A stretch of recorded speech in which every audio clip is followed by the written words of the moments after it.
বিগত সরকারের আমলে আয়নাঘরে রেখে টর্চার করা হয়েছিল টেলিভিশন অভিনেত্রী কাজী নওশাবা আহমেদকে। এমনটাই দাবি করেছেন এ অভিনেত্রী। সাংবাদিক ও উপস্থাপক তানভীর তারেকের শোতে এসে সেই ঘটনা বলেছেন নওশাবা, যেটি প্রচারের অপেক্ষায় রয়েছে।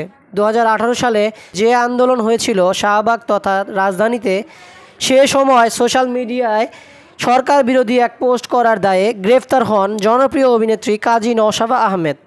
সে সময় তাকে গ্রেপ্তার এবং তার সঙ্গে ঘটে যাওয়া ঘটনাগুলো বেশ চর্চিত ছিল। একজন উঠতি তারকার ক্যারিয়ারে ভাটা পড়ে, অতটুকু অন্তত সবাই নিজ চোখে দেখেছেন। কিন্তু তার ব্যক্তিজীবন, সামাজিক জীবন, এমনকি মানসিক শারীরিক অবস্থা কী হয়েছিল সে কথা কেউ জানেন না। কারণ এ নিয়ে পরে টু শব্দটিও করেননি এই অভিনেত্রী। নওশাবা জেল থেকে ফিরে চেষ্টা করেছেন নিজেকে আবারও মেলে ধরতে, কিন্তু তার মনে যে গভীর ক্ষত তৈরি হয়েছিল 2018 সালে, সে কথা কাউকে না বলতে পেরে ভেতরে এক ভারী বোঝা নিয়ে বছরের পর বছর কাটিয়েছেন। কিন্তু এখন দিন বদলেছে। যে ক্ষমতা তাকে এমন দুর্বিষহ পরিস্থিতির মধ্যে ফেলেছিল, সেই ক্ষমতারই বদল হয়েছে। তাই হয়তো নওশাবা সাহস করতে পেরেছেন না বলা কথাগুলো বলার।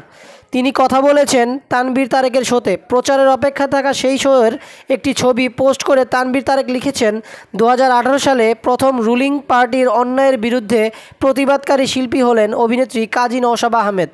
এরপর আয়নাঘরে তাকে 21 দিনের নির্যাতন, অতঃপর রিহাবে 6 মাস।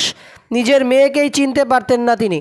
সেই সময় থেকে একমাত্র কন্যাকে নিয়ে গত 6 বছরে 20 বারের উপরে বাসা বদলেছেন তিনি। কেউ বাসা ভাড়া দিতে চায়নি, সংসার ভেঙেছে, নিজের বাড়িতে জায়গা হয়নি, কারণ ভাই ও আত্মীয়রা নিরাপদ মনে করেনি। বন্ধুর নামে বাসা ভাড়া করে বোরকা পরে ঢুকতেন, কোনো আপোষ করেননি। অনেক রকম অফার এসেছে, মামলা করেছেন আগেই, যা এখনও চলমান। গল্পগুলো আসছে সামনে।